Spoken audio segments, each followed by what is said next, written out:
So a quick intro to me. My name is Justin Jarrell. I'm an Associate Director of Business Development at Teiko. I'm also a trained immunologist, also from the Stanford Immunology PhD program. So all of this science really resonates with me. What I'm going to be talking to you guys today about is really our work, again, with Shirley and Vanessa, and how we've used our platform in order to understand a little bit more about the immune system in them and how it relates to their complex diseases.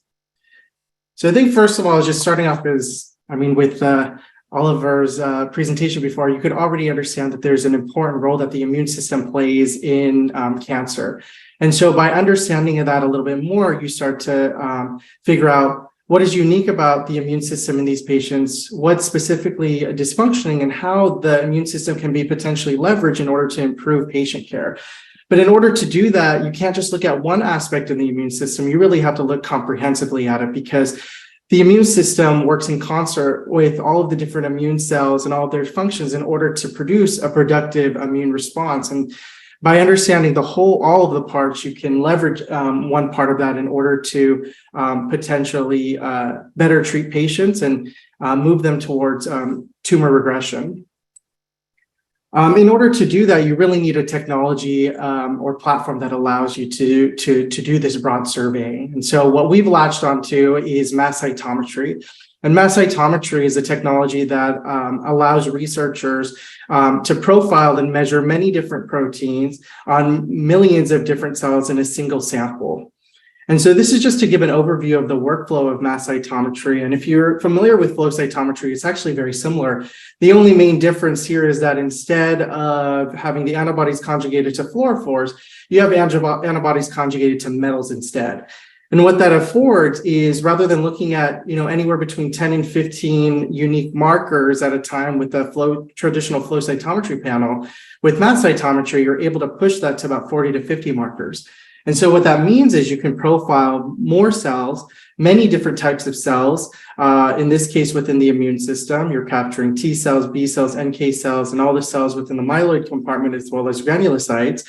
And then within that, you can look at all the different markers that are relevant to their function, whether that be activation, inhibitory, proliferative, or effector function markers within there. So it really gives you a broad, comprehensive understanding of what is happening at all parts of the immune system.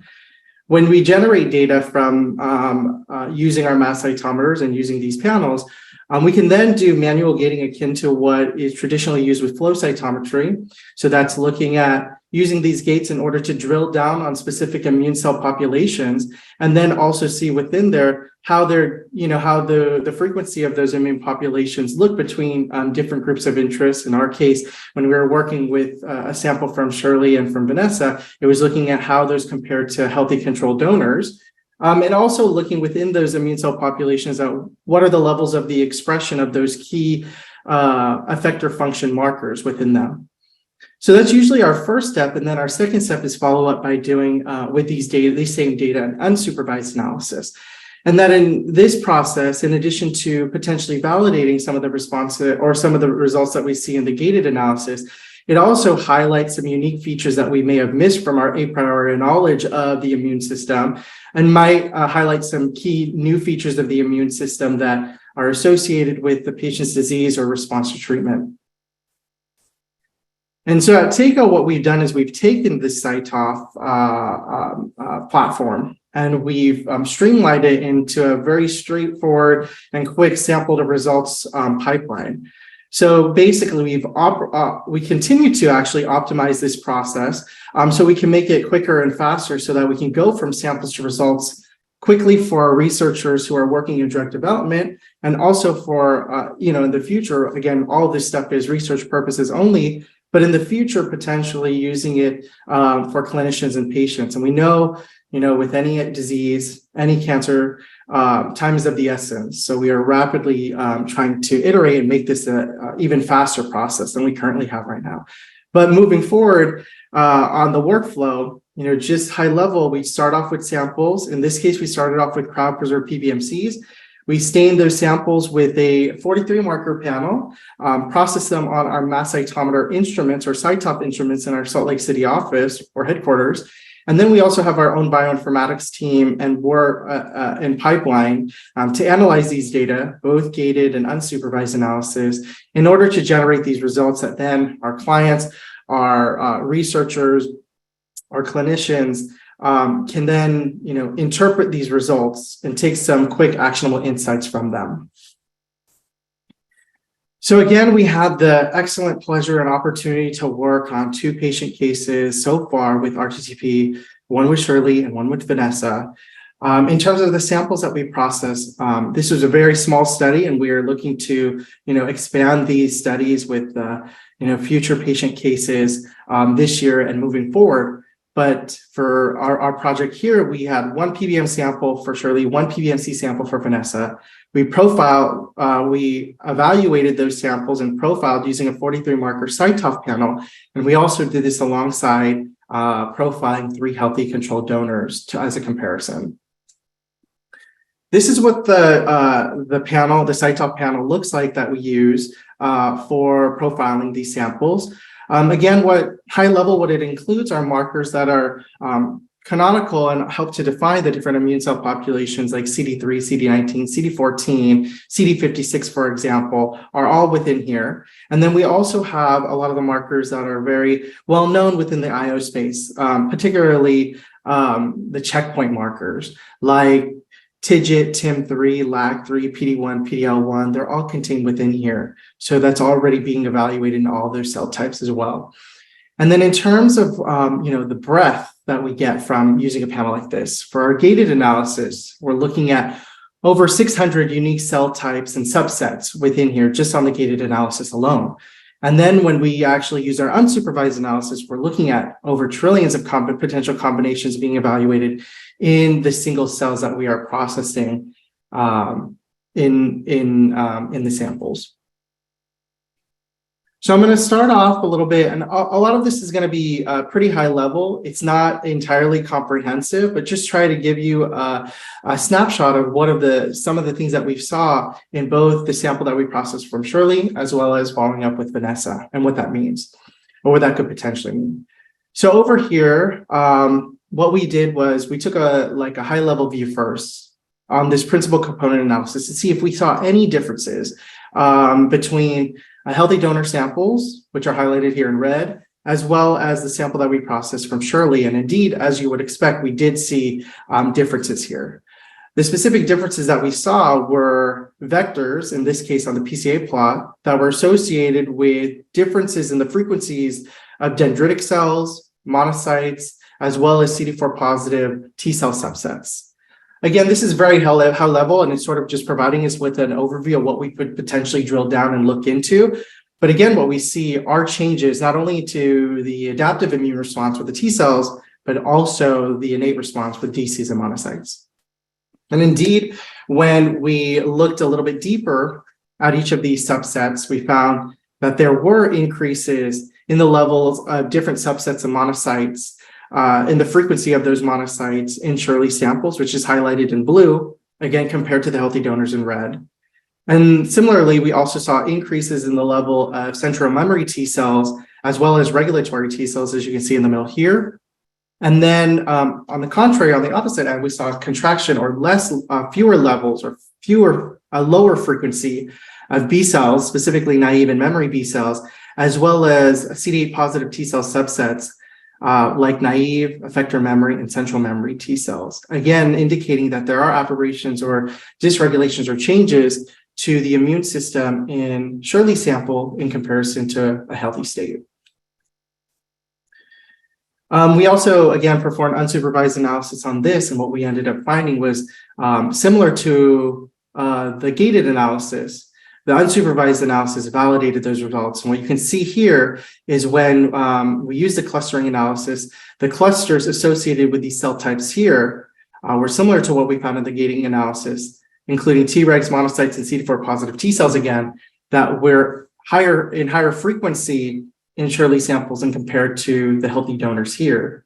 And conversely, similarly, a decrease in these populations or clusters associated with these populations in Shirley samples compared to healthy. So again, another confirmation of a dysregulation or a difference, at least, in Shirley's immune system in comparison to what is healthy.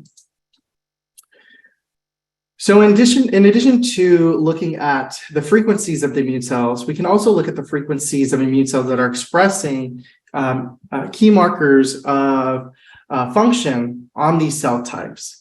And so I'm only going to be, focusing in on a couple of here, but what we can see are levels of these Ki67, LAG3, and ICOS positive cells, specifically intermediate monocytes, NK cells, and NKT cells, respectively, that are elevated in Shirley samples compared to the healthy donors. And conversely, again, on the opposite end, levels of CD86, LAG3, and ICOS positive cell populations in the memory B cell compartment, NK cell compartment, and CD8 positive T cell compartment that are lower. So what does this actually mean? We have all this information, we're developing all these data and results from it. What could it mean for the patient?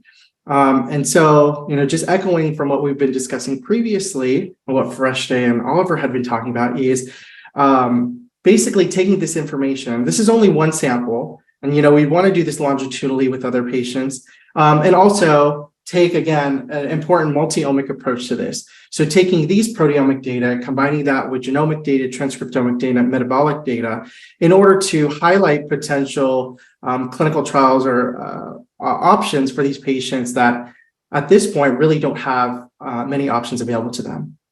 So again, this would require more work here, but this is just showing if we integrated all of those other data sets in here, it may highlight some new considerations for clinical trials and potentially, if it has been approved, off-label use of new drugs to figure some options for these patients in order to improve their lifespan and their health span. So in this case, if we were just going off of what we've seen on the Cytometry data here, potentially figuring out ways to modulate the T cell responses, enhance NK cell responses, and maybe boost the activity of B cells, one aspect of this or all aspects of this in order to potentially provide a viable option for, Shirley at this point. So I'll move over to Vanessa's case here. I'll follow a similar trajectory on how we approached her sample. And so similar to Vanessa, we indeed also saw a trajectory away from the healthy donors, as we expected.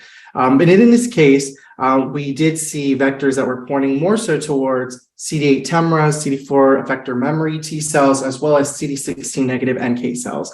Again, suggesting that this sample had changes in the frequencies of the immune cells, these particular immune cells, in comparison to the healthy donors.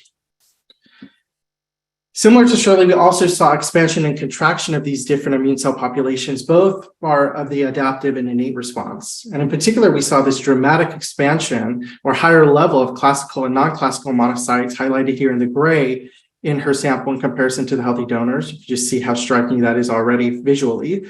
And then correspondingly, a decrease or lower level of B cells here in teal, and then also CD4 and CD8 T cell subsets in purple and in red.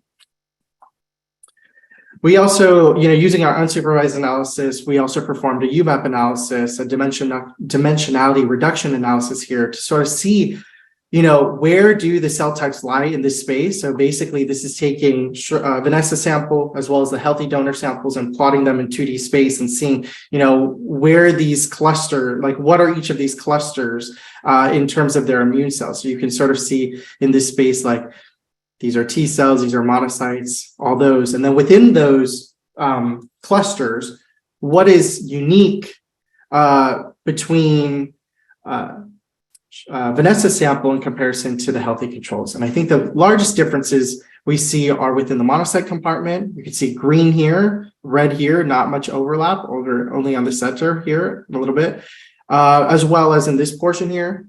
Also with CD8 T cells. So there are regions here that seem to be very unique to Vanessa's sample that aren't present in the healthy donors. So if we drill down on that a little bit more to see what's there, you can see within the monocyte compartment, there is a slightly higher level of expression of CD69, Ki67, and maybe even CD123, which again, just very hypothetical, may potentially demonstrate that these cells are more highly activated, potentially trending towards exhaustion with the CD69 marker. Ki67 is a marker of proliferation, so they're actively proliferating. And CD123 is a marker of function. So maybe these cells are, as monocytes, potentially converting to macrophages, or at least on that trajectory, presenting potentially more involved in antigen presentation. But again, this is all speculative. This is just based off of this one sample that we've seen. But this is sort of the idea, is that you can get more information about what's going on, because now you're not only looking at the prevalence and frequency of these monocytes, but you're also looking at what they're expressing simultaneously. In addition, another marker that we saw that was highly expressed across many of the subsets, but also within the monocytes, is CCR7. CCR7 is a marker of migration, and maybe indicating that many of these monocytes are migrating to a site of inflammation, maybe one of those being the tumor site. And typically, or not typically, but what could happen when these monocytes are directed and go into the tumors, they convert to macrophages, and there is a potential that they can convert to M2 macrophages. And M2 macrophages are typically immunosuppressive. They may and have been associated with poorer prognosis with patients, given that they could actually help support tumor growth. Again, very speculative. We probably likely need to also do a corresponding analysis on the tumor samples themselves in order to confirm that phenotype. But again, just something to another hypothesis to consider that's come up now that we have generated these data. So again, that sort of brings me to, like, what does that mean? Again, this is only one sample. Similar to what I was talking about with Shirley, it would be a concerted effort among the entire teams, all the partners involved in RTTP, in order to further understand through the multi-omic approach some potential viable options emerging as next steps for patients like Vanessa who are in critical need of options. So with that, I really just want to say, like, it really is inspiring. First of all, it was amazing to see that video this morning. Really brings, even more empathy and more drive to the efforts at RTTP and the amazing work that everybody is doing collectively to build this community in order to build these important multi-omic data sets that are actually, like, truly needed in order to get a full scope of what's happening in these patients, both within the tumor itself, also within the immune system, and pretty much leveraging all those technologies and all those results to figure out a game plan, an option for these individuals who really have exhausted all of their options, all of their standard of care. And hopefully, as part of this team, we can get those options to these patients most in need. And with that, I just want to, thank all the patients, previously, currently, and in the future that will be working with RTTP.